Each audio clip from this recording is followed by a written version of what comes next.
Every day, the dog followed the same school bus. Rain or shine, cold or heat, he waited at the corner, then trotted alongside the bus as it made its route. He never barked. He never ran ahead. He just kept pace, eyes fixed on the yellow vehicle like it held a secret. The driver noticed him early on, but thought little of it. Just a friendly neighborhood dog tagging along. But then the dog started doing something strange. Each afternoon, as the bus stopped to drop off the last child, the dog waited patiently. Then, one day, the driver saw something that stopped him cold. Something so unexpected, it made him rethink everything he thought he knew about loyalty, love, and a dog's unbreakable bond. The dog's name was Buddy, a scruffy, brown and white mutt with a wagging tail that never seemed to tire. He had been part of the Matthews family for nearly 7 years. When the Matthews moved into their quiet neighborhood, Buddy was a puppy full of energy, chasing after tennis balls and bounding through the yard with their daughter, Lily. Buddy wasn't just a dog. He was a constant companion, a silent protector. From the moment Lily started school, Buddy would wait by the front door every morning, watching as she grabbed her backpack and kissed her mother goodbye. He'd follow her to the corner where the school bus stopped, sitting quietly nearby until the big yellow bus appeared. He had a routine, one that became part of the family's rhythm. At night, he'd sleep curled up at Lily's feet, resting his head gently on her toes. In the mornings, he'd greet her with sloppy kisses and soft whines, like he was reminding her he was always there. When Lily's father passed away suddenly, Buddy seemed to sense the shift. He stayed closer to Lily, offering comfort in ways words never could. The bond between them deepened, silent but unbreakable. So when Buddy started following the school bus every day, the family thought it was just his way of staying close to Lily. But what happened next revealed a truth none of them expected. Buddy's routine of following the school bus started as something the Matthews family found endearing. Every morning, he'd wait by the corner, his eyes bright and attentive. But slowly, things began to shift. One day, Buddy didn't just walk alongside the bus. He waited longer than usual at the last stop, staring intently at the road. When the bus pulled away, he lingered, pacing near the street as if searching for something or someone. The next morning, he arrived earlier. He stayed still for a long time, ears perked, eyes locked on the bus route. At times, he would let out soft whines, low and almost pleading. Lisa Matthews, Lily's mother, grew concerned. "What's going on with Buddy?" she asked her husband one evening. "He's never acted like this before." David shrugged, but admitted he'd noticed the change too. Buddy seemed restless, even at home. He no longer slept curled up by Lily's feet. Instead, he stood by the window, watching the road for hours. The family decided to take Buddy to the vet. The doctor ran tests, hearing, vision, blood work. Everything came back normal. "Sometimes dogs pick up on things we don't notice," the vet said kindly. "It might be anxiety, or he could be sensing something unusual nearby." Despite the reassurance, Buddy's behavior worsened. Lisa installed a camera near the bus stop, hoping to understand what Buddy was reacting to. The footage showed Buddy pacing anxiously before the bus arrived. When the last child stepped off, Buddy's ears perked, and his gaze followed the child closely. He didn't bark or growl. Instead, he just sat patiently, his eyes full of something Lisa couldn't quite place. One afternoon, Buddy refused to move when Lisa called him away. He stood blocking the front door, staring down the driveway with fierce determination. Lisa tried to coax him inside, but he backed her gently, refusing to budge. Neighbors whispered theories. Some said Buddy was just loyal. Others wondered if something strange was happening in the neighborhood. The Matthews family was torn. Was Buddy's behavior a sign of trouble? Or was he holding on to a secret none of them could see? Every day, Buddy followed the bus. And every day, his waiting grew more urgent. Lisa sat on the edge of the living room couch, her hands clasped tightly in her lap. The house felt heavy with silence, broken only by the distant sound of Buddy's soft whines from outside. She glanced toward the window, where the dog was once again pacing near the bus stop. "What if he's sensing something we can't?" she whispered to David, her voice trembling. "What if Buddy knows something's wrong?" David looked down, rubbing his forehead. "I don't know, Lisa. I just don't know anymore." They both felt the weight of uncertainty pressing on their hearts. Buddy had never acted this way before. The restless pacing, the quiet, pleading eyes, it all seemed like a desperate cry for help. But they were powerless to understand what he was trying to say. One night, Lisa found herself crying quietly in the hallway. "He's always protected Lily. Why now? Why can't we protect him?" David sat beside her, pulling her close. "Maybe he's trying to tell us to pay attention.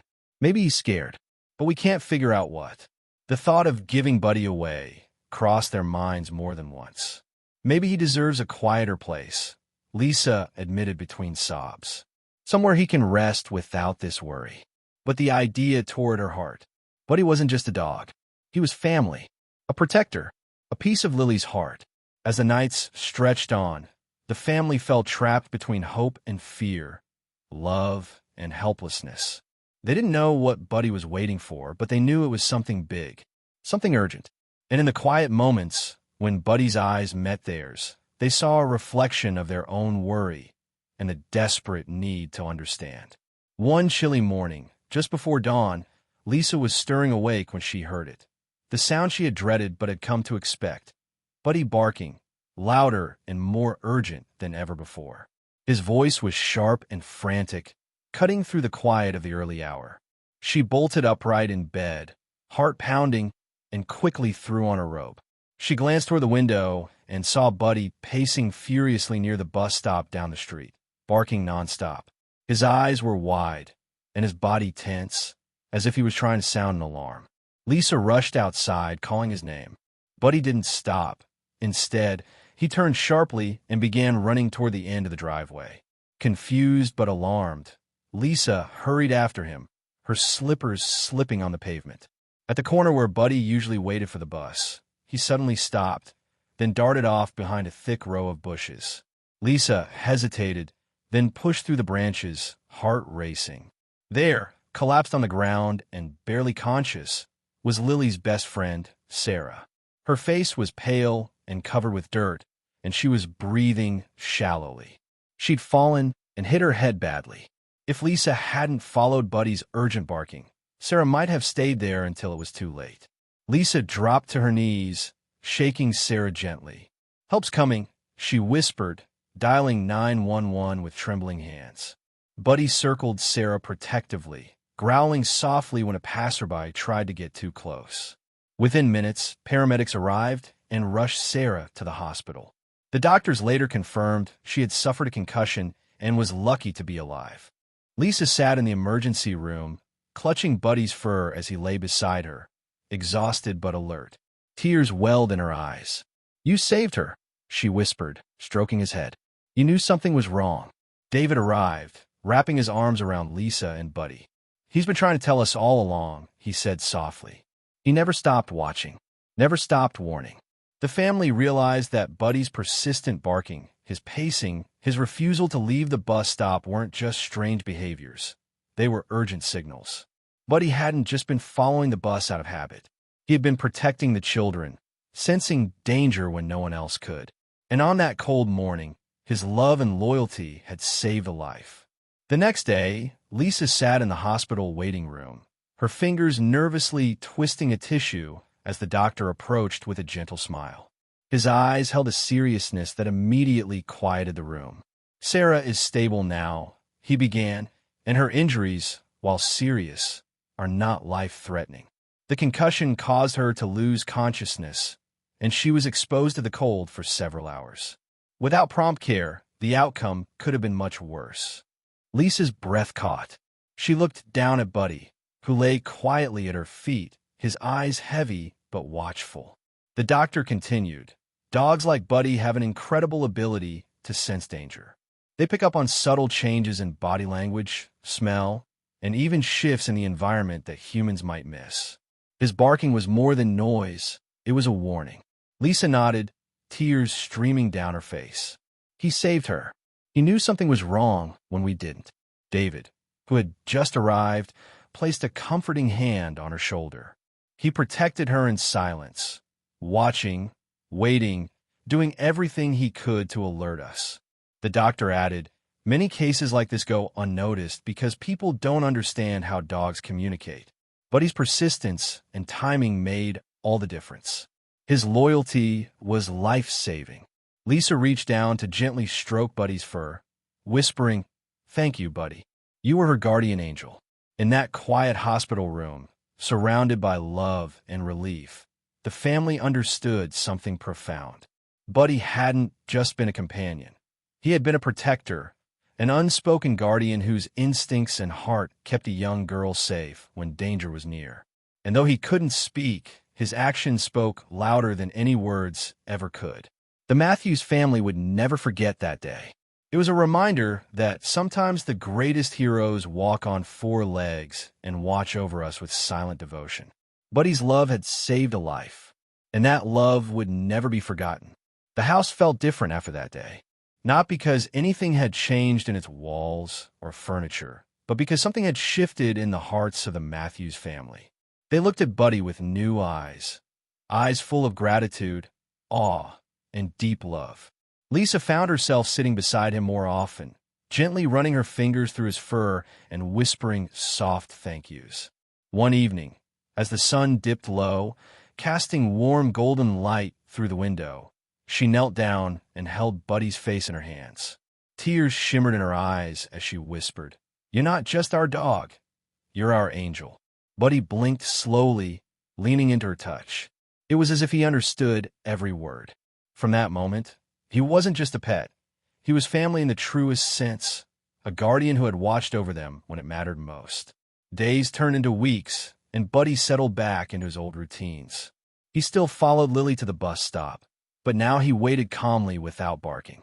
He lay by the fireplace during quiet evenings and greeted each family member with the same warm, loyal eyes. The urgent barking was gone. He didn't need to raise an alarm anymore. David often caught himself watching Buddy and smiling, remembering those anxious mornings and nights filled with worry. "He never barked again," he said one morning to Lisa. He didn't need to. The porch where Buddy waited became a place of peace and protection.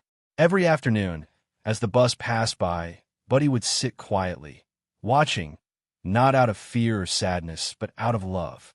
The Matthews family understood now that true love often speaks in silence. It's found in the steady presence of a dog who refuses to give up, who listens with his heart, and who acts without hesitation. Buddy had been their silent guardian all along, faithful, brave, and endlessly loving. And in his eyes, they saw a promise. No matter what life brought, they would never be alone. Sometimes the most powerful acts of love are quiet. They don't come with loud alarms or grand gestures, but with steady presence and unwavering loyalty. Buddy didn't need to bark to be heard. His heart spoke louder than words. He watched, he waited, and when the moment came, he acted to protect the family he loved. Not all heroes wear capes. Some guard us silently, sensing danger long before we do. They remind us that true love is found in the small, steady moments, the gentle nudge, the watchful eye, the bark that warns. If this story touched your heart, subscribe to our channel for more true stories of love, loyalty, and the silent heroes among us.